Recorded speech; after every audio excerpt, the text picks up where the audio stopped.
¿Qué tal? ¿Cómo están? Qué gusto saludarles. Estamos nuevamente en una transmisión del Laboratorio del Conocimiento, un espacio donde hemos tratado de tener una reflexión crítica acerca de pues, muchos temas del mundo contemporáneo.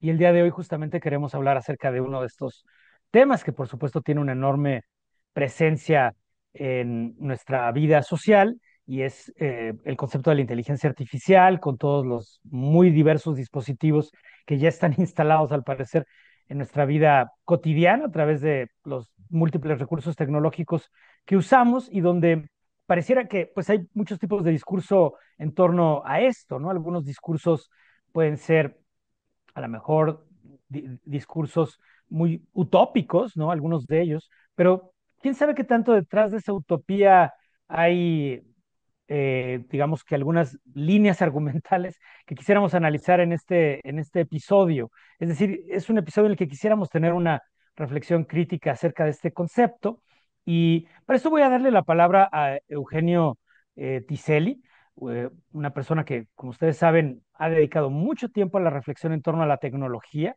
Pues Eugenio ha hecho trabajo de primera mano con muchas formas de tecnología, pero sobre todo con programación como tal en sistemas computacionales, arte también relacionado con tecnología. Entonces, pues yo creo, Eugenio, que tú has sido una persona que ha estado en esto probablemente ya por décadas. Tú nos aclararás exactamente cuál es digamos, tu historia con esto, pero yo he visto que tú también has tenido pues una reflexión en torno a todo esto desde múltiples ángulos, ¿no es cierto? Porque lo has utilizado como herramienta creativa, es decir, por ejemplo, las tecnologías digitales, todo eso, pero al mismo tiempo también sin esta como euforia un poco ingenua, ¿no? Que de pronto también ocurre entre quienes inician por primera vez con estos dispositivos, con estas herramientas. Y tú nos has planteado algunas cuestiones que yo creo que son de gran interés para nosotros y que lo ligan pues, con los sistemas políticos en los que vivimos, los sistemas económicos, y yo creo que eso es un ángulo que es indispensable de analizar. A lo mejor nos vas a llevar por conceptos pues realmente fundamentales para mí en la discusión del día de hoy, como el problema del tecnofascismo y sus múltiples vertientes. Pero bueno, no quiero adelantar porque además tú eres quien ha propuesto esta reflexión, entonces te dejo la palabra. Muchas gracias, Jesús. Pues la verdad es que me entusiasma mucho que tengamos este debate. Están aquí también Jimena González Grandón, está también Octavio Moctezuma, que tomarán parte en esta discusión que creo que es oportuna, que creo que es importante y que creo que parte de esta idea de transdisciplina que compartimos aquí en el Laboratorio del Conocimiento, ¿no? Que es analizar pues estos problemas complejos desde diferentes ángulos, no solamente desde diferentes vistas, sino compartiendo conceptos, retroalimentándonos, ahora sí que polinizando nuestras diferentes áreas de conocimiento, ¿no? Y bueno, sí, como bien dices, Jesús, yo propuse que realizáramos este debate porque creo que todas y todos estamos observando algo que está ocurriendo frente a nuestros ojos, sobre todo en nuestras pantallas, pero que tiene incidencia en el mundo real, que es esta especie de invasión, como si hubiera llegado del espacio exterior de la inteligencia artificial generativa, que en realidad nadie la pidió, nadie la esperaba, pero que de pronto todos tenemos que adaptarnos a ella porque ya está incluida en prácticamente todo el software que utilizamos y que pues muchos de nosotros nos preguntamos realmente qué es, ¿no? Entonces creo que en primer lugar es importante detenernos brevemente sobre qué es y qué no es la inteligencia artificial generativa, un poco para desmitificarla, porque justamente esta mistificación de la tecnología se está convirtiendo, o más bien ya se convirtió, en un arma de dominación política. Estamos hablando específicamente de Estados Unidos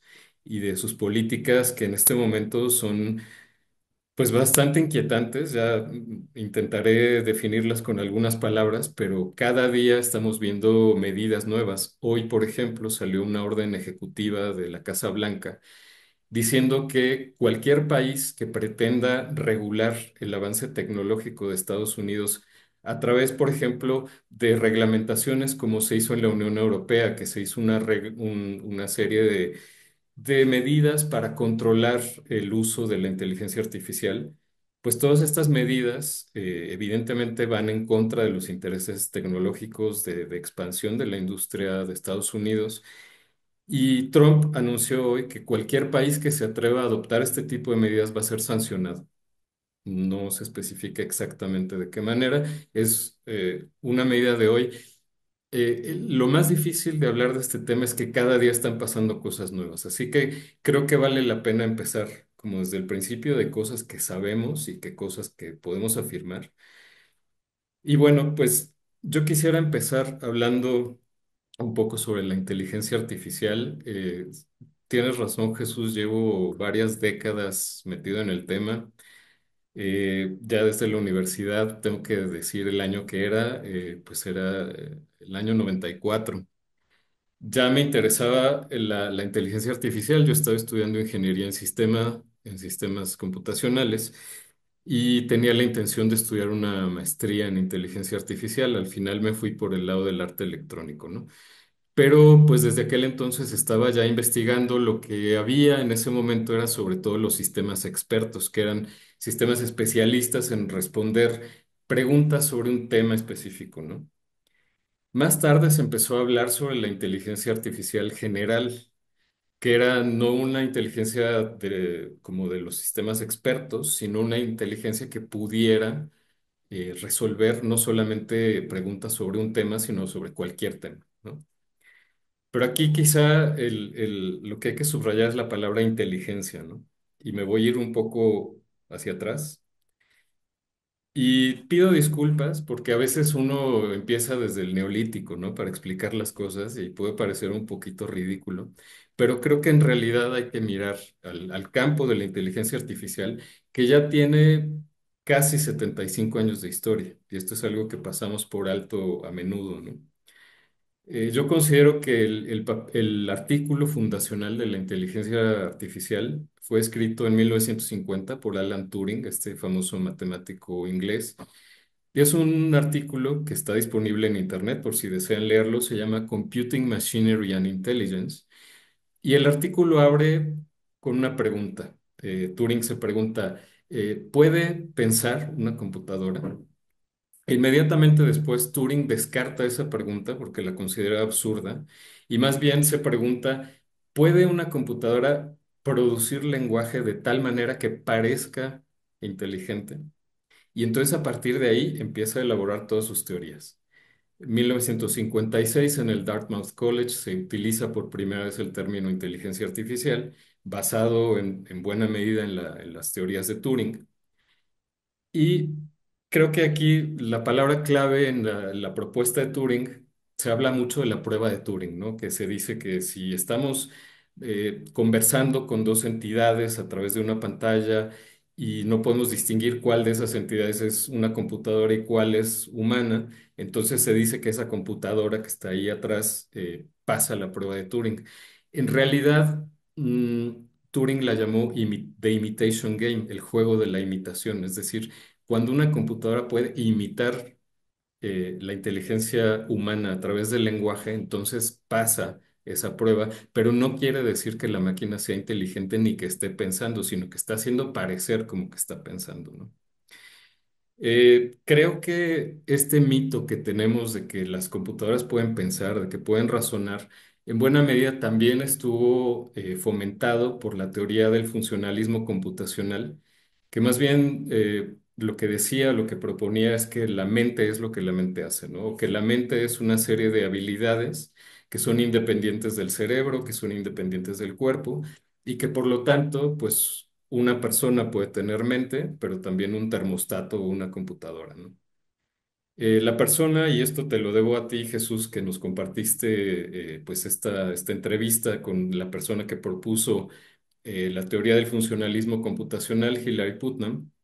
Él mismo, años después, se desdice, califica la teoría como ciencia ficción y reconoce que para tener una mente hay que tener un cerebro, hay que tener un cuerpo, hay que estar vivos, ¿no? Y entonces creo que esto también nos puede llevar a pensar que toda esta idea de las computadoras con inteligencia artificial como mentes supremas que van a llegar a dominarnos, pues es en realidad un mito de ciencia ficción, pero es un mito que no podemos descartar porque ha sido utilizado, sobre todo en los últimos años, para vendernos unas tecnologías que dicen ser más de lo que realmente son, ¿no? Y lo conversábamos hace un minuto antes de empezar este debate. La inversión económica que está puesta en el desarrollo de estas tecnologías, vendidas como mentes supremas, etcétera, etcétera, eh, es de trillones, del orden de trillones de dólares, ¿no? Está, por ejemplo, el proyecto Stargate que anunció Trump al día siguiente de su primer día de mandato. Anunció el proyecto Stargate de medio trillón de dólares para construir, para desarrollar la inteligencia artificial generativa y construir centros de datos, etcétera, etcétera. Aquí el timing de las compañías chinas de inteligencia artificial fue fenomenal porque también ese día anunciaron un famoso modelo llamado DeepSeek que demostró, entre otras cosas, que se puede tener un modelo de inteligencia artificial generativa en una computadora casera. Es decir, no hay necesidad de invertir en estos centros de datos que se les llama centros de datos hiperescala, ¿no? Entonces, todo esto que está ocurriendo nos lleva a conectar dos cosas que no necesariamente habíamos conectado en el pasado, ¿no? Aunque tienen cierto precedente. La tecnología de la inteligencia artificial con la política, y en este caso con una política muy particular que pues está siendo ejemplificada por las acciones del gobierno de Trump y de Musk, que aunque no fue elegido por nadie y que formalmente no es un político, ni siquiera es una persona nacida en Estados Unidos, están como mancuerna llevando adelante políticas que yo me atrevo a calificar como tecnofascistas. Y a ver, quiero detenerme un poco en este término porque creo que no hay que arrojar términos a la ligera. Y el término fascista se ha arrojado como insulto durante mucho tiempo sin realmente reflexionar sobre qué significa, ¿no? Evidentemente existe un fascismo histórico de la Italia del siglo pasado. Mussolini fue la gran figura del fascismo en este momento. Y el fascismo estaba basado en la exclusión, estaba basado en el rechazo a la complejidad, el apego a ciertas tradiciones, y estaba basado también en la exaltación de la juventud, ¿no? Aquí también podemos conectar el fascismo histórico italiano con un movimiento artístico que fue el futurismo que de alguna manera fue algunos años previo al fascismo histórico de Italia y que ya tenía cierta ideología como movimiento artístico que después alimentó o ayudó a alimentar la ideología del fascismo, ¿no? Esta adoración por la velocidad, por la tecnología, por la juventud, eran los idearios también de los futuristas, que después se convirtieron en los idearios, parte de la ideología fascista, ¿no? Entonces el arte aquí también entra en juego y bueno, cuando hablamos, creo que de tecnofascismo, estamos hablando de una nueva forma de fascismo específica de nuestros tiempos, que de alguna manera tiene elementos comunes con ese fascismo italiano del siglo pasado, pero que en este momento tiene un componente tecnológico muy importante. La inteligencia artificial es punta de lanza de las políticas de Trump y de Musk y está siendo utilizada, desde mi punto de vista, para suprimir el pensamiento crítico necesario para cuestionar ciertas políticas, para cuestionar ciertas decisiones. Está promoviendo la desinformación y esto es un objetivo declarado de las políticas de Trump y de todos sus ideólogos, que es inundar a la opinión pública, inundar al espacio de pensamiento público con literalmente, y uso la palabra en inglés, con shit, con mierda. Y esto está declarado así tal cual, sin inventarle una sola palabra, ¿no? Y además se alinea con incluso ideólogos de ultraderecha de Rusia, por ejemplo, como Alexander Dugin, que es un personaje conocido que ha tenido una influencia importante en la ideología de las políticas de Trump. Y Alexander Dugin básicamente dice que, bueno, que la humanidad dado que los generadores de texto como ChatGPT fácilmente pueden generar discurso que es igual o superior que el discurso humano, según Alexander Dugin, entonces eso significa que no somos más que agentes manipulables y que por lo tanto la automatización de la sociedad convertida en una serie de agentes manipulables, pues es el siguiente paso lógico, ¿no? Ahora, creo que todo este escenario que estoy describiendo no sería posible sin otro factor que creo que también podemos debatir esta noche, que es la infantilización de la cultura, la infantilización específicamente de los adultos en esta cultura contemporánea, no sé si llamarla posmoderna, no sé si llamarla, la verdad no sé cómo llamarla, pero lo que creo que sí podemos constatar es esta progresiva infantilización de los adultos, ¿no? Que viven en esta especie de infancia eterna donde tenemos a personas de 40 años que todavía consumen caricaturas, que todavía son jugadores de videojuegos. La cultura gamer es una cultura muy fuerte y que incluye adultos ya plenamente desarrollados y que creo que esta infantilización de los adultos, por un lado, la podemos ver en elementos de la política de Trump y de Musk, como el famoso DOG, no sé cómo pronunciarlo, que es el Department of Government Efficiency, ¿no?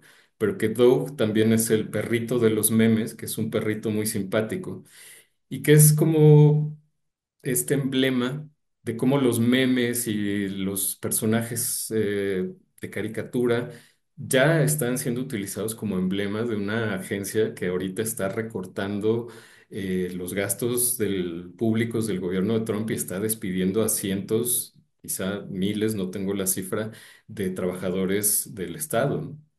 Entonces, es como hablar de que los memes toman el control o ponerlo de alguna manera, ¿no? Y creo que pues esta infantilización nos predispone a no cuestionar, a rechazar lo que es complejo, lo que es ambiguo. Y bueno, pues todos estos elementos son los que creo que quisiera poner sobre la mesa un poco para iniciar el debate. Así que solo para resumir, hacer una recapitulación, tenemos este mito de la tecnología, de la inteligencia artificial generativa en particular.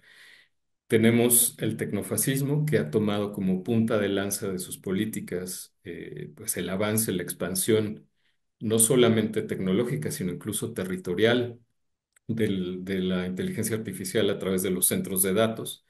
Y tenemos también este problema visible de la colaboración del arte, un arte infantilizado, un arte que quizá ha perdido ciertos valores como la complejidad, la ambigüedad, la profundidad, la mediación, etcétera, etcétera, ¿no? Entonces, yo quisiera darle la palabra a alguien de ustedes, no sé quién se anima a intervenir. Bien, pues si quieres yo eh, sigo con con la conversación aquí, nada más para retomar un par de puntos que tú mencionaste, una pequeña intervención por mi parte con respecto, sobre todo al primer planteamiento que hiciste, ¿no? Es decir, mm, los alcances de la inteligencia artificial y el debate con respecto al otro tema que está muy cerca, ¿no? Que es el de la conciencia artificial. Son dos aspectos que parecen sinónimos, pero no lo son. Y en alguna ocasión platicábamos sobre un abordaje que me pareció muy bueno de este neurocientífico de Inglaterra, Anil Seth, que mostraba una gráfica, ¿no? De, digamos, el avance de la inteligencia artificial, ¿no?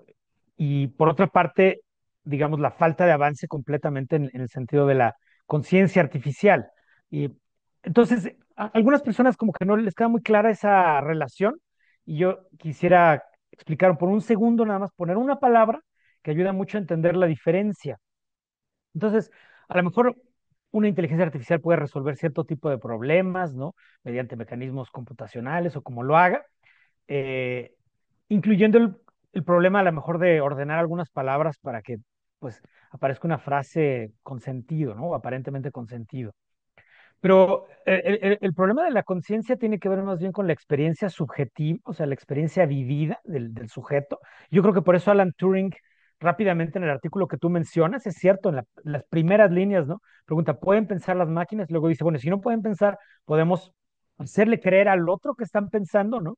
Porque pensar es un tipo de actividad mental que incluye no solo el desenlace conductual del pensamiento, que se puede ser simulado. O sea, un robot podría programarse para decir palabras más o menos parecidas a las mías, pero la experiencia del pensamiento incluye un proceso subjetivo que tiene que ver con la formación de imágenes mentales, con la formación por ejemplo, ciertos procesos de evocación, de ciertos estados emotivos, de ciertos estados, como les llamaría Jimena, ¿no? Sentimientos epistémicos, por ejemplo, si sé de lo que estoy hablando, no sé de lo que estoy hablando, si siento que me acabo de equivocar, en fin, todo ese tipo de componentes de la experiencia subjetiva del pensar, yo creo que con con mucho acierto, ¿no? El propio Turing lo advierte y rápidamente lo se mueve, ¿no? De objetivo, ¿no? A la simulación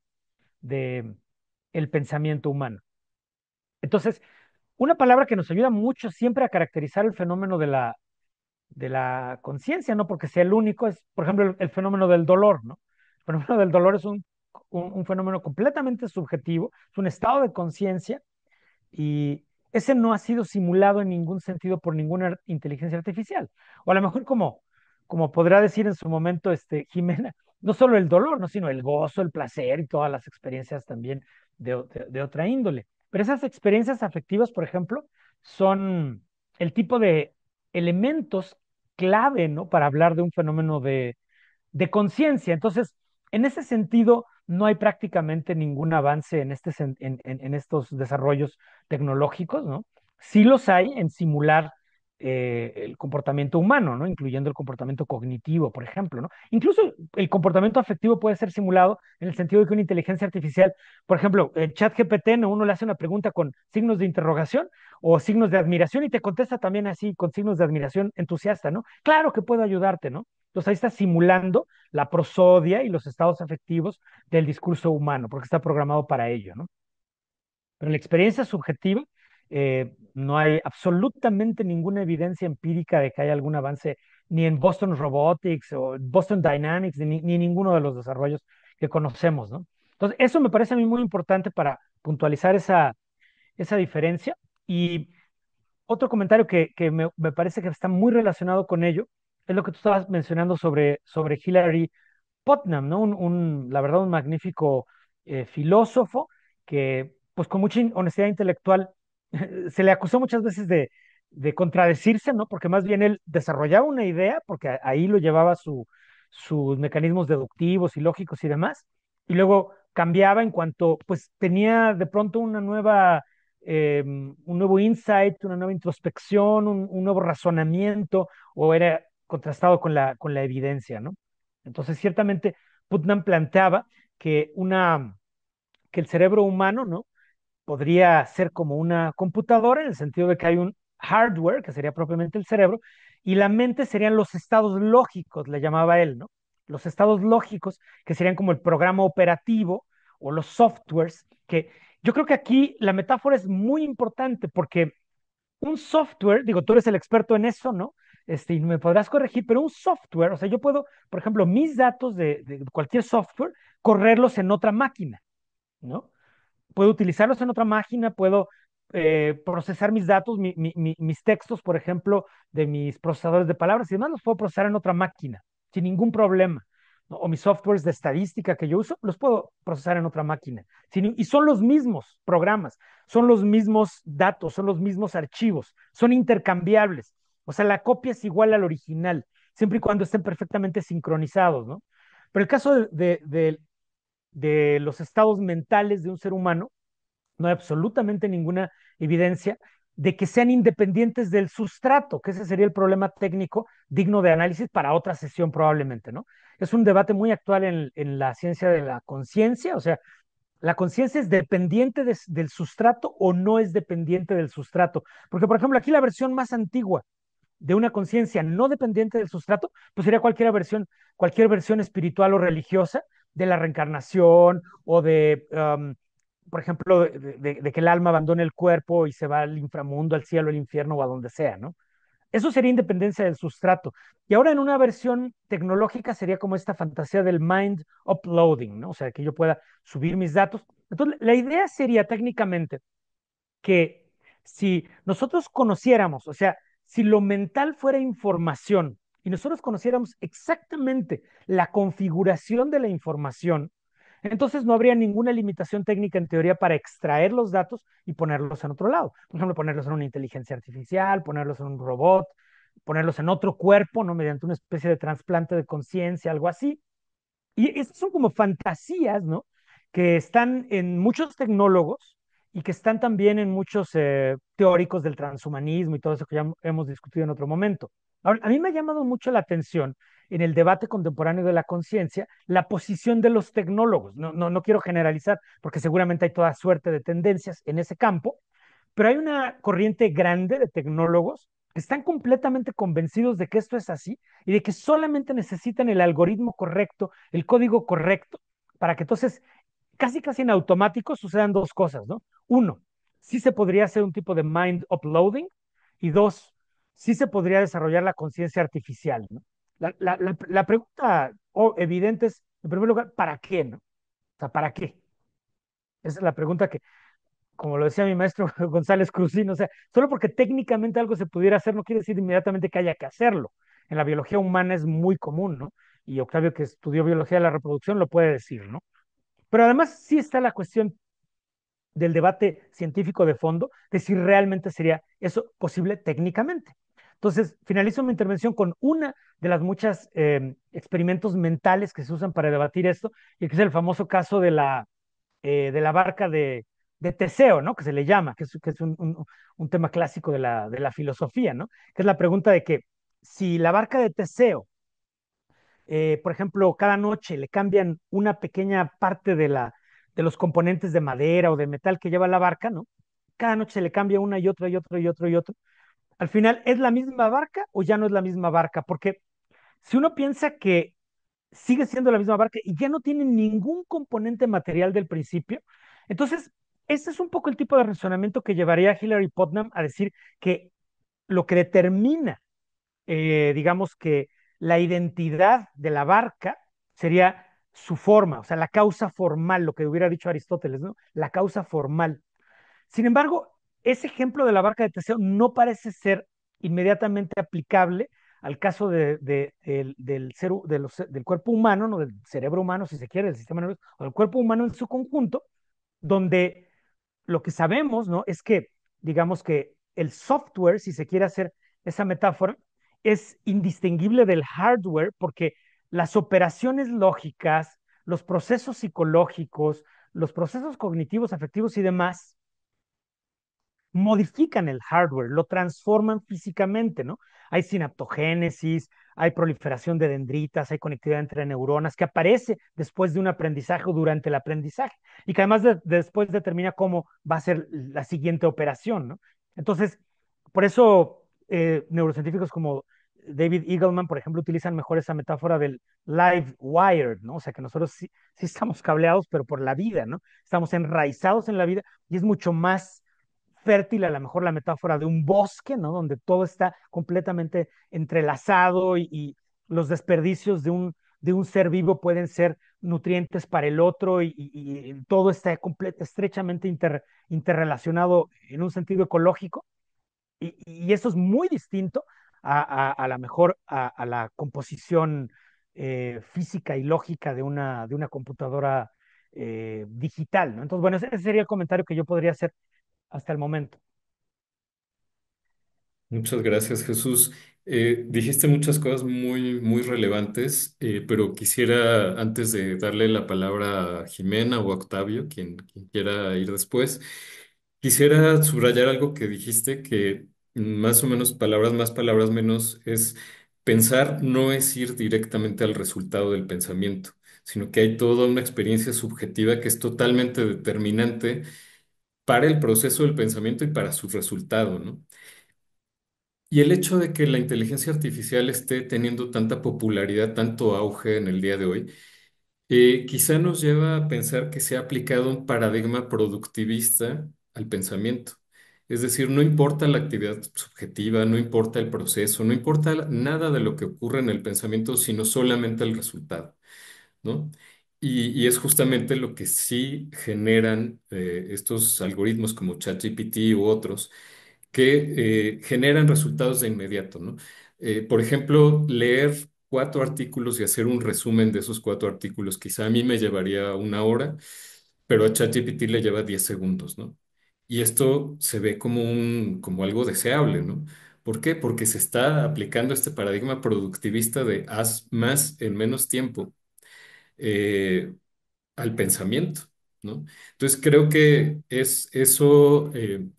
Nos lleva también a pensar a su vez que la inteligencia artificial está siendo valorada no en cuanto a su emulación de los procesos cerebrales, de los procesos de la mente, de los correlatos fisiológicos de la mente y todo lo que ustedes pues han estudiado desde las neurociencias, sino que está siendo más bien utilizada como un sistema industrial de producción donde si las máquinas de las fábricas de la revolución industrial sustituían las habilidades manuales de ciertos trabajadores, ahora lo que se está sustituyendo son las habilidades cognitivas, ¿no?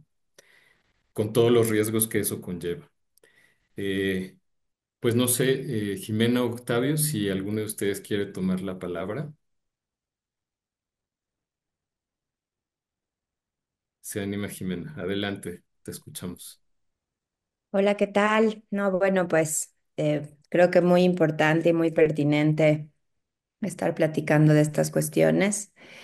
Yo partiría por, pues uno, pensar qué es la inteligencia artificial, ¿no? O sea, como que siento que de alguna manera también se ha llevado a solo procesadores de texto y que pues abarca una brecha un poquito mayor también, ¿no? Entonces, creo que aquí, como estamos muy interesados en estos debates que tienen que ver con justo si las mentes son computacionales, si las mentes están vivas, ¿no? Si las mentes se autoorganizan, si realmente podemos hablar de algo así como procesadores informacionales cuando nos referimos a la conciencia. O sea, creo que eso nos lleva a pensar en este chat GPT, en estos procesadores de texto, en esto que cuenta Eugenio, ¿no? En esta eficientización del trabajo intelectual de alguna manera.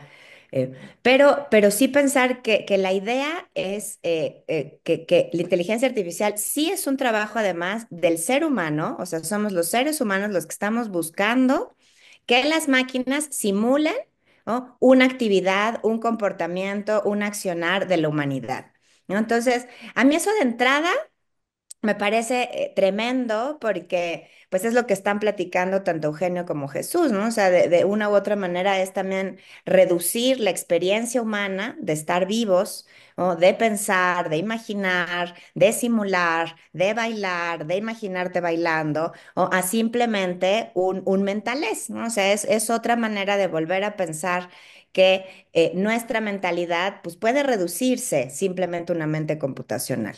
Entonces, a mí eso de entrada me asusta un poco, ¿no? O sea, ¿por qué? Porque sí creo que justamente, pues, el accionar, la experiencia humana, el comportamiento de los humanos, pues es mucho más variopinto, ¿no? Creo que tiene una riqueza tremenda que se ve reducida, ¿no?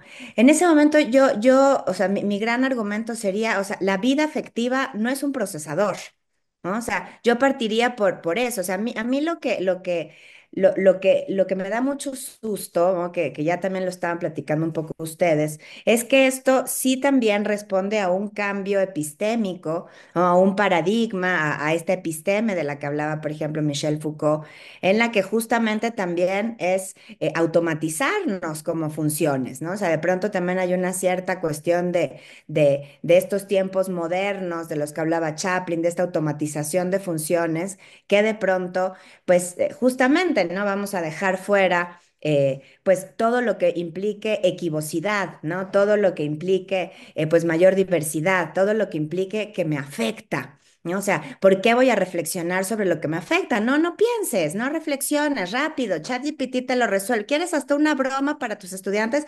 ChatGPT te lo resuelve, o sea, ni siquiera tienes que estar reflexionando al respecto porque ya está. Entonces, en ese sentido, sí me asusta mucho el pensar que estamos perdiendo nuestra afectividad, ¿no? O sea, que de pronto el simulador del comportamiento humano se queda solamente en esta parte más lingüística, más conceptual, y que nos perdemos pues toda esa carne, como decía Merleau-Ponty, ¿no? Nos perdemos esa sensación en la víscera, ¿no? Como dicen los chilenos, ¿no? Ese aguijón en la guata, ¿no? O sea, todas estas cuestiones que de una u otra manera pues te hacen estar vivo, ¿no? Y te hacen tener también motivaciones y te hacen querer generar colectividades y ser más cooperativo, ¿no? Entonces, sí es esta caricatura, ¿no? De un gran hermano que de alguna manera, pues sí te está controlando, disciplinando, pero afectivamente, ¿no? O sea, ya no importa la afectividad, ¿no? Entonces, a mí eso es algo que me asusta muchísimo, ¿no? Yo que además, pues me dedico a trabajar a la cuerpa, a los cuerpos, al estar encarnados, que de pronto no podemos simularnos ya sin pensar pues en ese corazón, en ese sentimiento, en esa conexión social, y que ahí siento que el arte puede recuperar mucho esa faceta, o sea, también como para que sí tenemos un escenario, pues un poco terrorífico, pero también empezar a ver cómo podemos también salir de ahí, ¿no? O sea, cómo podemos tener también vías de resistencia, vías que nos den la pauta de que sí, o sea, de alguna manera la arquitectura de la realidad contemporánea, pues está llevándosela a estas nuevas maneras de colonialismo, ¿no? Muy tecnocientíficas. Entonces, justo también como desde la organización civil, ¿no? Es hasta una invitación a resistir desde los cuerpos, ¿no? Desde estos cuerpos que sienten, que se afectan. Y que además, pues por supuesto que creo que esto tiene que ver con muchos poderes fácticos, ¿no? O sea, si nos remontamos a esto que nos contaba Eugenio, ¿no? Que en realidad, pues esto no es nuevo, ¿no? Lleva más de 75 años el concepto, pero es bien importante esa conferencia de Dartmouth donde ocurre esa conceptualización. También es un parteaguas muy importante en los estudios de la conciencia y en los estudios de la vida, porque había como un gran debate entre paradigmas, entre los cibernetistas y justamente la gente que estaba generando la inteligencia artificial, ¿no? Y justamente los cibernetistas tenían una idea mucho más autoorganizada, ¿no? Siempre tratar de buscar este vínculo con la vida, ¿no? Y en cambio, pues la inteligencia artificial era justo este reduccionismo más lingüístico, ¿no? Entonces, desde ahí se empieza a ver, ¿no? Obviamente el poder económico lo tenía mucho más, pues las personas que estaban empezando a desarrollar la inteligencia artificial, que yo no sé si saben, pero en un principio se le llamaba procesamiento complejo de la información y que creo que es un concepto muy importante porque eso es lo que hace actualmente. O sea, ChatGPT en realidad lo que hace es justo eso, un procesamiento complejo de la información. Y que obviamente lo que tendríamos que pensar es qué información es la que está procesando, ¿no? ¿Cuáles son esas bases de datos de donde está sacando las ideas, las soluciones inmediatas a los problemas, ¿no? Y cómo eso también de una u otra manera pues va sesgando nuestra mirada. Seguimos en este mundo lingüista que también tiene mucho que ver con colonialismos del norte global, de las estructuras del pensamiento, que son buenas, que son malas, y que nos van llevando lejos de pues cuestiones muy interesantes que están pasando, por ejemplo, en las epistemologías del sur, ¿no? Que están ocurriendo cosas. Los europeos, los anglosajones, como que creyeron que el colonialismo se acabó con las independencias, ¿no? Por acá no, por acá nos quedamos estudiando ese tipo de fenómenos, el giro afectivo en nuestras tierras, el giro encarnado, ¿no? Todo eso nos pega muchísimo, pues porque somos también comunidades mucho más carnales, mucho más cercanas en nuestras afectividades, ¿no? Quizás es el trópico, quizás son las formas, quizás es el lenguaje, Quizá fueron los tipos de migraciones que hubieron para acá, no sé cuáles son las causas, pero sí me parece que hay otra manera de entender cierta conexión entre cuerpos, otras maneras de entender el cuidado que tenemos que tener con la naturaleza, ¿no?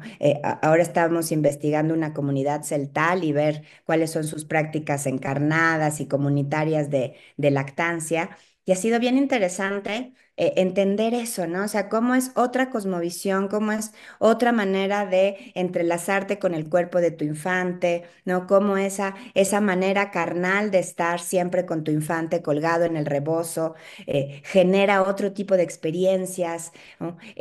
Las madres a las que entrevistábamos justo nos decían cómo cuando ellas se sienten intimidadas al lactar, ¿no? Al tener esta experiencia entre cuerpos, esta muestra de interafectividad tan profunda, es cuando salen de sus comunidades, ¿no? Cuando el ojo sesgador, el ojo moral de las personas en San Cristóbal de las Casas son las que, ay, cómo se sacó la teta, ¿no? ¿Cómo? Entonces, ¿por qué pongo este ejemplo? Porque creo que también marca una pauta, ¿no? De alguna manera cómo todos estos poderes económicos, todos estos poderes estructurales que nos rigen en muchos aspectos, ¿no? Son esta caricatura de esa mirada reprobatoria, de esa mirada conceptual, de esa mirada que ha dejado de estar encarnada, que ha dejado de ser afectiva y que no alcanza a ver estas maravillas de aprendizajes intergeneracionales que tienen que ver con compartir la afectividad y que si no nos damos cuenta que esa es la gran riqueza del ser humanos,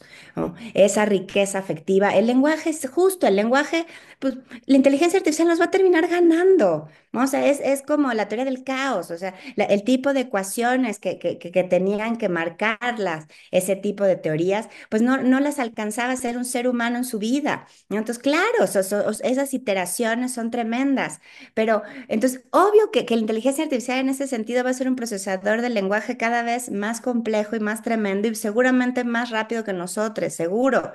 Pero la riqueza que tenemos que entender, a mi parecer, es esa humanidad y que quizá si hay algo de nuestra infantilización que deberíamos de conservar, es justo ese aspecto lúdico, es justamente ese aspecto de cooperación, de jugar con otros, de estar con otros, de afectarnos con los otros, de generar consensos entre los otros. Y creo que esa es la parte que debería de quedarse y no esta cosa tan inmadura, ¿no? Que me parece más como de un egoísmo, de este sujeto moderno, individualista, capitalista, que solo piensa en sí mismo o que solo quiere seguir en esta inmediatez, ¿no? En esta forma troglodita de generar todo el tiempo dopamina, ¿no? Y que de alguna manera nos empezamos a alejar cada vez más de lo que yo sí creo que podría, pues no sé si salvar a la humanidad, no sé si hablar en esos términos, pero sí generar pues rutas de escape, posibilidades de existencia, ¿no? Que son eso, compartir afectividades, compartir corporalidades. Y creo que esa sería mi primera intervención. Muchas gracias. Muchísimas gracias, Jimena. Me entusiasmó mucho escucharte y me gustó muchísimo esto que propones, un poco a contracorriente de ciertos aspectos del pensamiento cartesiano, ¿no? De entender el mundo desde el cuerpo, no solamente desde el logos, sino desde el cuerpo y la afectividad. Y cuando mencionaste la afectividad pensé mucho en Sueli Rolnik, esta filósofa brasileña que justamente habla de diferentes tipos de afectividades, ¿no? Está esta afectividad que se deja permear por el otro, por le otro, ¿no? Lo otro, así hablando ya muy en general, que es una afectividad abierta al mundo, que se modifica en sensibilidad con el mundo, en coexistencia con el mundo, ¿no? Y está, por el contrario, también lo propone Rolnik, esta afectividad que rechaza al otro, ¿no? Que rechaza al mundo, justamente por esto que mencionas, por esta inmadurez. Quizá yo hablaba de infantilismo, pero el término más preciso es inmadurez, de rechazar aquello que nos mueve nuestro paradigma, ¿no? Nos saca de nuestra famosísima zona de confort que a lo mejor está dictada por estas cuestiones de que tenemos que ser personas individuales, autosuficientes, competitivas, etcétera, etcétera. es una zona de confort en la que nos ha instalado el capitalismo, nos ha pensado de esa manera. Y una afectividad reactiva, como lo llama Rolnik, es aquella que rechaza todo aquello que nos saque de esa zona de individualismo, de esta, ¿cómo se llama? Recompensa inmediata que nos dan la dopamina, ¿no? En el momento que uno se queda sin su dosis de dopamina, pues empieza a ponerse muy, muy mal, muy enojado, ¿no? Como al niño que le está haciendo falta pues el dulce, ¿no? Quizá es un mal símil, no sé si es bueno o es malo, pero quizá también hablando de afectividades, a lo mejor podemos escuchar a Octavio, que creo que partiendo de la idea de afectividad nos pudiera hablar también un poco sobre arte y qué pasa con esta pues inmadurez, individualismo, cómo ha permeado en el mundo del quehacer, del pensar artístico, ¿no? De las corrientes, los movimientos, lo que se hace, ¿no? Y lo que se piensa. Sí, bueno, antes de entrar en ese tema, digamos que lo que quiero hablar es que alguna vez le pregunté a un chat de inteligencia artificial si era capaz de tener una experiencia estética y una experiencia subjetiva, y la respuesta es que no, que a lo más que podía hacer era simularla, ¿no? Entonces, creo que fue bastante honesto en ese sentido el chat. Y aquí hay, sobre la infantilización de la cultura, yo creo que ya llevamos décadas en donde se está produciendo progresivamente eso, ¿no? La infantilización de la cultura, y que esto empezó en buena medida con la televisión, con las caricaturas, con estos niños y niñas que se quedaban solos en las casas, en los apartamentos, viendo caricaturas prácticamente todo el día, y que después se engancharon con los videojuegos y últimamente, bueno, pues con todas las redes sociales y demás. Entonces hay una serie de ahorita ya de adultos, de artistas adultos, que están produciendo artículos, obras de arte de alta gama y que están produciendo obras que son básicamente obras que están muy infantilizadas. Y esto para mí es un síntoma de una inmadurez cultural, porque digamos que esto se produce en un ámbito en donde no hay una producción, digamos, reflexiva de la cultura que permita el pensamiento crítico de cosas por el estilo, ¿no?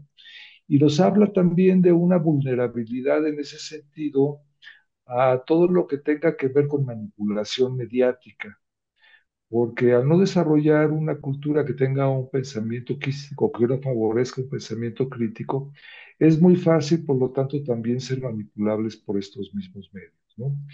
Y además, digamos que todo este tipo de las caricaturas, los videojuegos, las redes sociales, digamos que son adictivos, ya están hechos para eso, para que los niños se puedan quedar horas viendo la televisión, con el videojuego, etcétera, etcétera, y que esto también está siendo aprovechado por las redes sociales a las cuales ya se le está agregando este factor de la inteligencia artificial que permite la generación de algoritmos para reforzar aquellas ideas que a las empresas dueñas de las redes sociales y de la inteligencia artificial, que son estas grandes empresas de la informática, puedan, mediante que es otro término que incluso lo ha mencionado el presidente de los Estados Unidos, el de ingeniería social, ir conformando a través de procesos de manipulación, pues es todo un sistema de propaganda que está muy ligado a toda una ideología que, bueno, pues quizás el que mejor lo representa es esta ideología de la hiperproductividad, esa ideología del capitalismo extremo y que tiene pues, también una serie de connotaciones de racismo, de xenofobias, etcétera, etcétera, y que está, digamos, generando una especie de frente de ultraderecha, pues prácticamente en todo el mundo y que se lo está reforzando incluso con leyes, con programas, con inversiones gigantescas en la inteligencia artificial y que, bueno, por otro lado, hay una curva que se llama el ciclo de la sobreexpectación de Gartner, que es una curva en donde primero se genera un ciclo muy, muy alto de sobreexpectación y luego viene un abismo de la desilusión. Y después, bueno, ya se produce una meseta, que es supuestamente la meseta de la productividad. A mi manera de ver, en los últimos 2 años se ha generado una curva de sobreexpectación de la inteligencia artificial. Y esta curva de la sobreexpectación en buena medida está fomentada a través de las mismas redes de informática que hay, las mismas redes sociales, la propaganda, porque ya no es nada más publicidad sobre la inteligencia artificial que hay en todos estos medios, en donde la gente está comprando el boleto de que la inteligencia artificial va a venir a solucionar todos nuestros problemas de la noche a la mañana. Ahora, ¿cuándo va a suceder, digamos, esta curva de la desilusión? Bueno, no lo sé, seguramente en la medida en que la inteligencia artificial empiece a servir no nada más a estas grandes empresas, como ya sucedió ahora con, con el, bueno, con la inteligencia artificial china, que fue una sorpresa porque modificó todo el ambiente y todo el equilibrio que se estaba, bueno, no el equilibrio, toda la concentración que se estaba dando principalmente en Estados Unidos de la inteligencia artificial, pues seguramente esto va a generar que haya una contraofensiva en donde los hackers y otras personas empiecen a utilizar la inteligencia artificial para combatir a estos espacios, ¿no? A este tipo de... Entonces van a venir otro tipo de controles, es decir, va a venir una especie de guerra de informática que va a ser muy interesante porque finalmente, en el momento en que señalan aspectos como la libertad de expresión, por ejemplo, eh, que la idea de la libertad de expresión que tienen estos gobiernos es para alimentar sobre todo el pensamiento de la ultraderecha, pues puede haber una contraofensiva por lo mismo de otra índole, ¿no?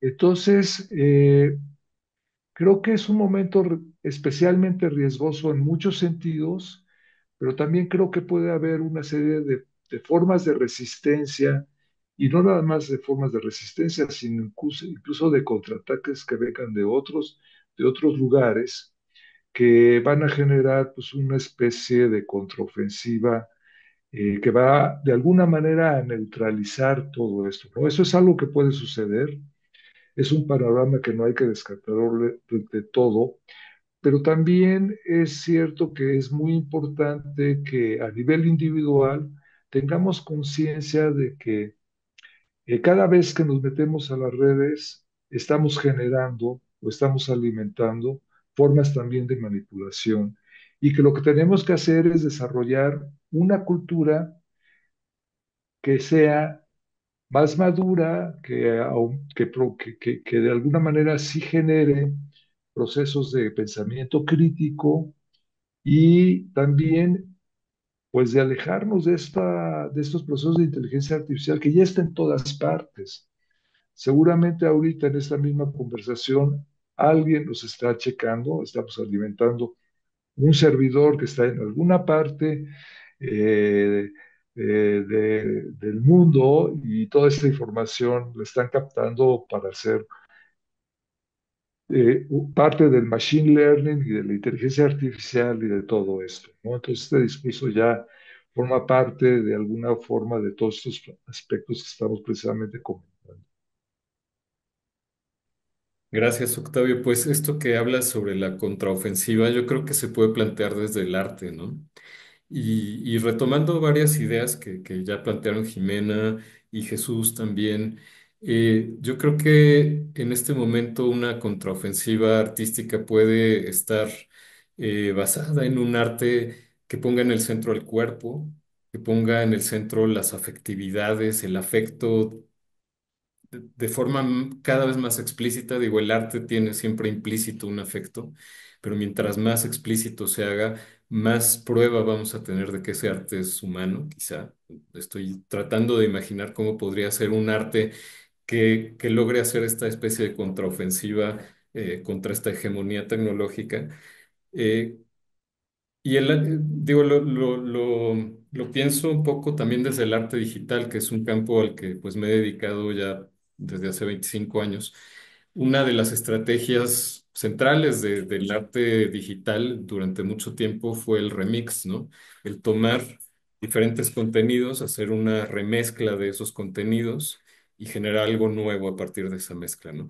Yo creo que esto ya ha sido cooptado por este aparato de regurgitación, que es muchos de los algoritmos que generan imágenes realmente no están produciendo absolutamente nada nuevo, sino que están haciendo un remix, pero sin la intencionalidad siquiera de hacer un remix, sino que yo le puedo poner un prompt al programa, me genera una imagen que no sé de dónde viene, estoy haciendo un remix de dos cosas que no sé de dónde vienen y estoy de alguna manera regurgitando sin siquiera tener la conciencia de qué es lo que estoy regurgitando, ¿no?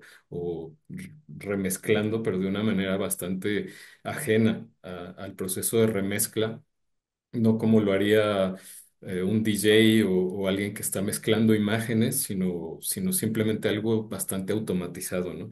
Entonces, es como esta pregunta que no es que yo tenga ni un plan, ni una receta, ni mucho menos, pero ¿cómo podría el arte eh, reformular sus principios de tal manera que pudiera ser una contraofensiva a esta hegemonía tecnológica que quiere automatizar incluso el trabajo creativo, ¿no? Pues creo que podemos hacer una última ronda quizá más breve, así como de conclusión. Ahora sí que unas últimas palabras. Un poco, pues, no para concluir nada, porque creo que las cosas se están desarrollando y estos temas de los que estamos hablando cada día tienen una nueva faceta, se hacen cada vez más complejos y creo que vale mucho la pena seguirlos hablando, pero hasta el momento creo que se han puesto ideas muy valiosas. Yo valoro muchísimo también que logremos ver todo esto que está sucediendo de una manera serena, que logremos verlo desde el cuerpo, desde la valoración de todo lo que implica ser y estar vivos, ¿no? Entonces, no sé, quizá podemos seguir un poco el mismo orden que habíamos seguido para la intervención anterior, si les parece. Entonces, Jesús, pues te escuchamos, luego iría Jimena y finalmente Octavio ya para cerrar la sesión. Realmente yo estoy de acuerdo con todo lo que ustedes han mencionado, ¿no? Pues han hecho un análisis social y político de este contexto y yo a lo mejor la última idea que podría aportar sería el elemento inicial que tú habías planteado también, ¿no? De la conexión entre estos sistemas de control tecnológico, ¿no? Que tienen desde luego una vertiente tecnofascista, como les llamaste, ¿no? Y creo que no nos puede sorprender que así sea, ¿no? Porque pues hay intereses hegemónicos y económicos muy fuertes. Entonces sí tiene esa faceta, pero tú mencionabas la relación con la infantilización o como mencionó Jimena, ¿no? Como esta especie de inmadurez psicológica que nos hace estar como en una etapa de adolescencia eterna, ¿no? Y mi reflexión al respecto sería que sí estoy de acuerdo. A mí me ha llamado mucho la atención ese fenómeno, o sea, la comunicación con emoticones, ¿no? Que son todos caricaturizados y digo, por una parte creo que tiene una faceta positiva en el sentido de que de pronto hay sentido del humor o hay una cierta eh, como defensa del pensamiento en imágenes que algunas personas que prefieren ese sistema y no tanto el lingüístico lo usan así. Entonces, digamos, tiene facetas que no necesariamente las veo mal, ¿no? Pero sí me ha llamado mucho la atención que incluso en los ámbitos más adultos, yo el caso más terrible, digo, a lo mejor no quiero entrar en truculencias, ¿no? Pero vi un caso de un tipo que golpeó a otro y lo buscó para golpearlo y lo mandó al hospital con los dientes rotos y demás. Y las comunicaciones que él hacía eran con emoticones, ¿no? Un emoticón así, un tipo sonriente con lentes oscuros y todo. Entonces, incluso las amenazas tenían ese aspecto caricaturizado, ¿no? Entonces yo sí me pregunto en qué espejo nos estamos mirando, ¿no? Que ese sería un poco el problema. Ahora, para mí, parte de la explicación, aparte de todo, digamos, la manipulación que se puede hacer con ello, ¿no? Porque hay quien está ganando dinero con eso y eso es evidente, pero también creo que en parte muchos individuos de la sociedad en la que estamos adoptan esos sistemas de infantilización Pues porque la realidad que vivimos es una realidad tremenda, ¿no? Y todos sabemos que como parte de los mecanismos de afrontamiento, pues está el ir buscando una especie de regresión a la infancia, a la fantasía y a todo ello. Entonces, es parte de la explicación y yo creo que ahí en ese sentido, por ejemplo, podría ser parte de lo que el arte puede aportar en el sentido de contribuir a ese ecosistema, ¿no? Simbólico en el que nos movemos, proponiendo alternativas que probablemente sean una negociación con ese sistema, ¿no? No necesariamente, o sea, no creo que la única forma de arte que podríamos hacer sería la de Ingmar Bergman, ¿no? Así que te deja con esa extrema amargura lúcida, ¿no? Debe de haber muchísimas otras, ¿no? Incluyendo las formas lúdicas, que es lo que la gente quiere y que yo lo veo muy rescatable, ¿no? De esos sistemas de infantilización, como bien mencionó Jimena, ¿no? O sea, rescatar ese sentido del juego, que de por sí está en la literatura. Yo siempre menciono a mi amado Italo Calvino, pero hay tantos otros ejemplos que podríamos hacer de eso. Macedonio Fernández en Argentina. Y aquí en México hay muchos grandes ejemplos también de eso, ¿no? Entonces, yo creo que el arte puede contribuir a generar esas experiencias de gozo, lúdicas, de juego, como una recuperación fundamental para tener un sentido de vida gozoso, ¿no?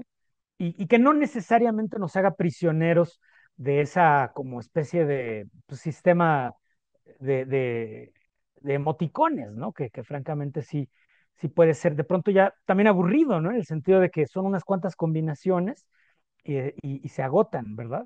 Entonces yo creo que eso sería parte de lo que el arte puede aportar, ¿no? Gracias, Jesús. Jimena. Bueno, creo que yo un poco también, en una línea similar a lo que están planteando, haría como algo así como una apología a las humanidades, ¿no? O sea, como que creo que tenemos una vía bien interesante en ese sentido.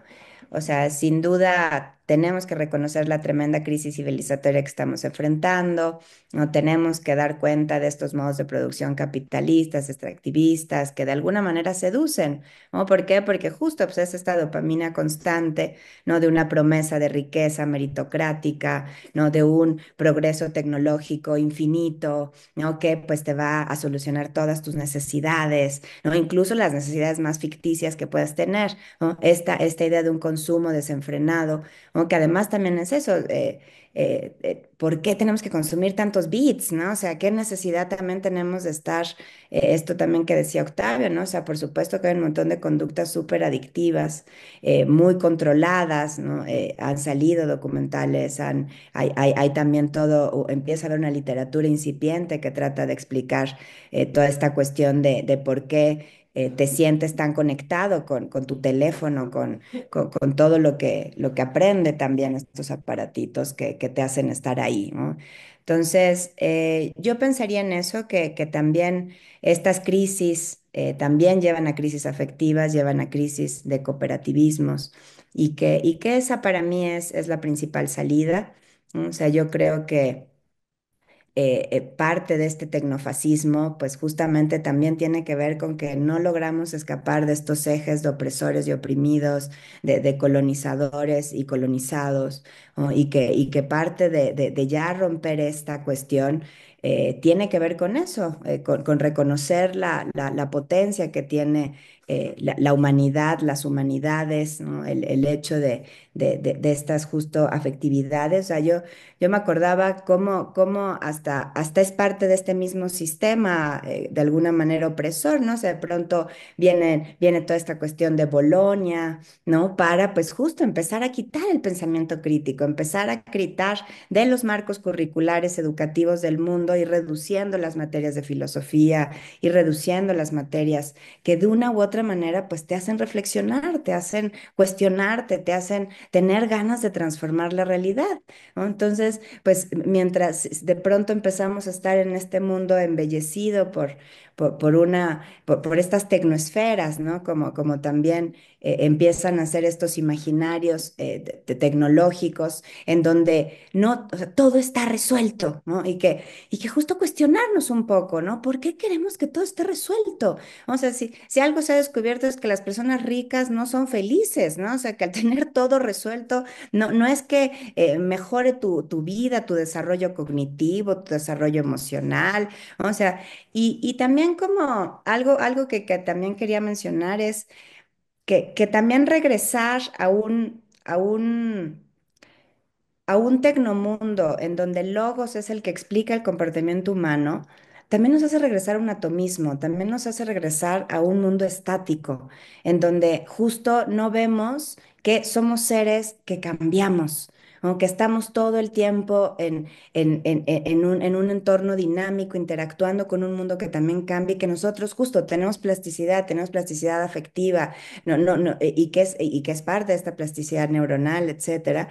Entonces, también pensarnos así, o sea, el volver a ese paradigma computacional de una mente humana nos vuelve a atomizar, nos vuelve a reducir, nos vuelve a poner en un estado, ¿no? Y a mí eso me parece muy preocupante, o sea, porque cada vez tenemos más evidencia de una continuidad entre la vida y la mente, ¿no? De la importancia de vernos como entes que van cambiando en el mundo, ¿no? O sea, incluso viéndolo, no sé, o sea, escuchaba ahora que ya no le querían dar el Oscar a alguien que dijo cosas, hace 10 años habló mal de una cultura, ¿no? Y justo me cuestionaba un poco eso, o sea, si de pronto empezáramos a pensar en un paradigma en donde los estados mentales no son estados, sino que son procesos vivos, seguiría teniendo relevancia el culpar a alguien por algo que dijo hace 10 años, si quizá pues fue menguando en su pensar y en su forma de actuar, ¿no? O sea, como que creo que nos mete en otros lugares, en otros debates que pueden ser muy interesantes también de empezar a tomar en cuenta y pensar en eso, que yo creo que ya no podemos detener esta máquina, pero sí podemos cuestionarla, discutirla, llevarla al terreno de generar una ética de cuidado lo más pertinente posible, porque además pues no hay que olvidar el tremendo daño ecológico que hacen estas cosas y ver qué tipo de principios precautorios vamos a tomar en cuenta para seguir desarrollando este tipo de softwares, ¿no? O sea, que hay que generar una reflexión, porque si no, sí, no sé hacia dónde podemos llegar. Entonces, cierro con esta como una forma de una apología a las humanidades y a la humanidad afectiva. Gracias. Gracias a ti, Jimena. Octavio, adelante. Bueno, yo creo que esto tiene que ver con la idea del progreso que empezó en la modernidad, ¿no? Esta idea de la vanguardia, de que a través de la tecnología íbamos a hacer cada vez también esta promesa de la felicidad, ¿no? Que está también muy arraigada, sobre todo en la cultura norteamericana, y que además está también muy ligada esta felicidad a yo diría que neurociencias, a este estado, digamos, dopaminérgico permanente, que es como muy adictivo, y que todo esto se está conforma, pues, este tipo de características que hace también que sea la tecnología como muy adictiva, ¿no? De que todo esto nos va a llevar a una especie de utopía ultratecnológica, cuando en realidad lo que tenemos que recuperar pues, son los espacios de convivencia, el hacer comunidad, eh, y para eso en ese sentido el arte es muy importante porque los conciertos, las exposiciones, las charlas, todo eso genera estados de convivencia. Y además la educación artística, las escuelas también puede ser una manera de alejar a los estudiantes de los medios puramente digitales. Yo creo que ahorita es muy importante hacer arte que sea sobre todo analógico y no digital, ¿no? Creo que esa parte es algo que tenemos que rescatar y de hecho ya en muchos aspectos, en muchas instancias, cada vez está, por ejemplo, en todos los concursos de arte, en las convocatorias, ya se está sancionando cada vez más aquellas iniciativas o aquellos proyectos que tienen que ver con inteligencia artificial. Ya no se están aceptando. ¿no? Y esa es una forma de resistencia que yo creo que es muy favorable, porque si no al rato vamos a ver novelas escritas con inteligencia artificial y lo que está sucediendo además es que los productos de la inteligencia artificial son sumamente homogéneos, no tienen este producto de la experiencia personal de la que hablábamos, que es muy importante en el arte. No están hechos desde la subjetividad, que también la subjetividad es una parte fundamental, es casi casi la materia prima del arte. Entonces, si no, vamos a terminar viendo eh, una serie de productos artísticos, porque ya no los podemos llamar arte, ¿no? Propiamente, que todos se van a parecer, que a- todos van a ser finalmente un simulacro de lo mismo. Y nos vamos a perder esta conexión que es tan importante en el arte a través de las sensaciones entre quienes generan una obra y quienes la reciben, ¿no? Entre quienes las actúan, entre las producen y los espectadores, el público, etcétera, etcétera, que es precisamente esta conexión intersubjetiva que es muy importante. Entonces, hay muchas cosas que tenemos que recuperar, ahí tenemos que ser muy críticos también con esta idea del progreso tecnológico y porque además todo esto también tiene una serie de repercusiones y cuestiones como el cambio climático, que también son de las ideas que este tecnofascismo quiere como desechar, ¿no? Como que, eso no importa, todo lo va a solucionar la tecnología, cuando en realidad mucho de lo que está pasando en ese sentido, la pérdida de biodiversidad y demás, es producto de este exceso de tecnología que estamos. Muchas gracias, Octavio. Gracias, Jesús. Gracias, Jimena. Pues podemos dar por hoy por concluida la conversación, aunque todavía hay muchísimos temas por seguir conversando. Así que bueno, pues gracias, gracias a las personas que nos miran y bueno, pues hasta la próxima.